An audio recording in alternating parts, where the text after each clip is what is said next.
Saludos, señores. Bueno, hoy quiero hablarles de un libro que me ha gustado muchísimo. Los mejores cuentos de Guy de Maupassant. En español solemos decir Guy de Maupassant o Guy de Maupassant, pero lo cierto es que Guy de Maupassant ha sido uno de los escritores franceses más influyentes de toda la historia, lo cual es mucho decir porque la tradición literaria de Francia es una de las más vastas, prolijas, de las que más ha enriquecido la bibliografía mundial. Maupassant es un escritor del siglo XIX que cultivó la narración, pero especialmente el cuento. En ese género descolló, contribuyó a la renovación del mismo y ha servido como un paradigma indiscutible para todos los cuentistas a lo largo de finales del siglo XIX, el siglo XX y lo que corre del siglo XXI, y estamos seguros de que su impronta va a perdurar a través del tiempo. Todo aquel que se ha siquiera asomado al laberinto de la creación cuentística ha escuchado alguna vez el nombre de Maupassant, especialmente por un cuento que ya ha devenido arquetípico, que es una especie de objeto sagrado en la tradición del cuento, que es Bola de Cebo. En esta colección que yo he leído de Mestas Ediciones hay una recopilación de las obras más sobresalientes de Maupassant en el cuento. Se ha excluido Bola de Cebo porque ya es demasiado famoso, y en cambio pues se han incluido otros cuentos que merecen muchísima consideración y atención. Yo no he sido decepcionado en lo más mínimo por esta antología de estas ediciones, breve pero sumamente enjundiosa y reveladora de las características omnipresentes en la creación del cuentista francés. Aquí hay 15 cuentos y yo voy a subrayar algunos que son los que más han llamado mi atención. Entre esos les puedo adelantar que está el que se llama La Mano, que está La Casa Tellier, que está El Collar y Mademoiselle Fifi, y por último, de los que más me ha interesado, El Joven Soldado. De manera que les he mencionado un total de 5 cuentos, me parece. Ahora bien, los 15 para mí son maravillosos. Maupassant tiene un estilo que se parece mucho en varios de los cuentos, que es el hecho de que él comienza refiriendo un acontecimiento en el que haya varias personas conversando de cualquier tema de actualidad, es decir, se está comentando una noticia que ha tenido lugar en París, se está hablando de una muerte que se escuchó que tuvo lugar por aquel sitio, y entonces en medio de esa conversación siempre aparece, o por lo menos en la mayoría de estos cuentos, aparece una persona que entonces comienza a referir un acontecimiento de su vida, una leyenda que escuchó, algo de lo que no ha podido olvidarse a través de las décadas, y es ahí entonces donde tiene lugar la verdadera narración. Es lo que pasa, por ejemplo, en el cuento La Mano, que es uno de mis favoritos. El cuento comienza diciendo: estaban colocados en círculo alrededor del señor Bermutier, juez de instrucción, que daba su opinión sobre el misterioso caso de Saint-Cloud. Desde hacía un mes aquel crimen inexplicable conmovía a todo París. Nadie entendía nada de aquel asunto. Y luego entonces ese señor Bermutier, que estaba de pie, que estaba en medio de varias personas, comienza a contar una historia y ahí es entonces donde se desarrolla el cuento.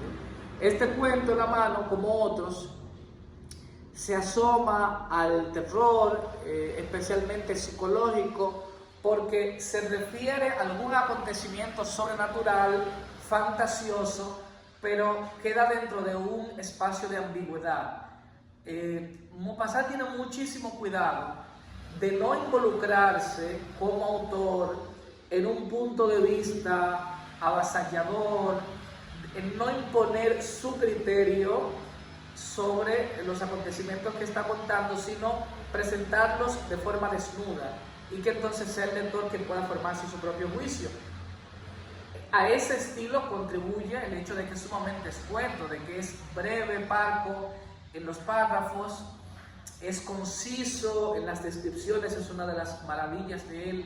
No se toma más de 2 o 3 líneas, no se toma más de un breve párrafo para dar una descripción de un personaje, y siempre que hace una descripción es porque está interesado en que el rasgo físico que presenta contribuya a cómo los demás, a que sepamos cómo los demás perciben a ese personaje, o a presentar una cierta atmósfera, a menudo lúgubre, a menudo misteriosa, del personaje en cuestión. Y decía que esos acontecimientos sobrenaturales se quedan en un territorio de ambigüedad en el cual uno no sabe si realmente hubo el acaecimiento de un milagro, hubo la aparición de un fantasma, o si se trata simplemente de devaneos, de delirios, de trucos de la memoria que le hacen pensar a quienes cuentan las historias que vivieron algo sobrenatural, pero simplemente estaban extremadamente asustados. Es la impresión que nos da, por ejemplo, la lectura de este cuento, La Mano, que les recomiendo muchísimo. Otro cuento de los que llamó muchísimo mi atención, La Casa Théier, es el más largo de esta colección, tiene cerca de 40 páginas, y este cuento, igual que el cuento Mademoiselle Fifi, también uno de mis favoritos,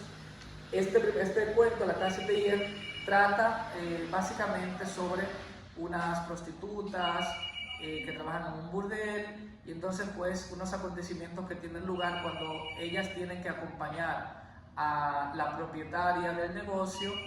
a una festividad familiar de una sobrina de ella en una aldea muy remota donde nadie sabe quiénes son ellas realmente. Todos los cuentos de Maupassant están traspasados muchas veces por temas sórdidos, por digamos, la vida de gente marginal, la vida de gente pobre, esa curiosidad que tiene la gente por conocer al otro, pero que al final no terminan de comprenderle y se quedan pues en una idea bastante vaga de quién es el otro. Digamos que no hay propiamente una situación de violencia como tal, salvo en el cuento Mademoiselle Fifi, pero siempre uno siente la amenaza de la incomprensión como una posible detonación de violencia. El cuento Mademoiselle Fifi es uno para mí de los más poderosos de la colección.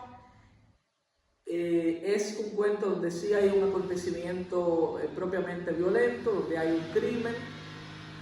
también hay prostitutas en cuestión. Es un cuento que tiene un tinte político muy marcado. Varias de las narraciones de Maupassant tenían que ver con la guerra franco-prusiana, en la que creo recordar que él participó, una guerra que tiene lugar en las últimas décadas del siglo XIX, y entonces ahí se trasluce un sentimiento patriótico en Maupassant, en las narraciones que abordan ese tema. En el caso de Mademoiselle Fifi, pues son las prostitutas las que tienen una participación destacada, de alguna forma reivindicando la soberanía, la libertad, la dignidad del pueblo francés. Entonces, inevitablemente en ese cuento uno siente esa sensación de un fulgor patriótico, ¿no? De un espíritu patriótico que está librando una batalla, por lo menos en el campo moral, porque los franceses no tenían la forma de defenderse, estaban ocupados por los prusianos, pero esas prostitutas se convierten entonces en una suerte de portadoras del mensaje de la dignidad de Francia. Pese a que se siente esa vena pedagógica en ese cuento, de todas formas, Maupassant maneja la narración con una destreza tal que uno no siente, digamos, ese tufo moralista, politiquero, sino que sigue siendo una narración sumamente interesante, en donde uno pues apela sobre todo a la condición humana, pero sí, por supuesto, el mensaje político está ahí y hay una caracterización muy aguda de cómo veían la vida, de cómo percibían su día a día, tanto los soldados con los que se enredaron las prostitutas, dentro del aburrimiento que les producía estar en una zona rural donde no pasaba nada interesante, y al mismo tiempo la vida de las prostitutas acostumbradas a su oficio, y al mismo tiempo incubando en su alma de todas formas la condición de francesas, ¿no? Y cómo en medio de atmósferas tan lúgubres pervive un sentimiento de dignidad. Ya había dicho que me había gustado un cuento también que se llama El joven soldado. También tiene que ver con la atmósfera de la guerra franco-prusiana, aunque no la toca tan directamente, más bien qué hacen esos soldados en sus días libres, un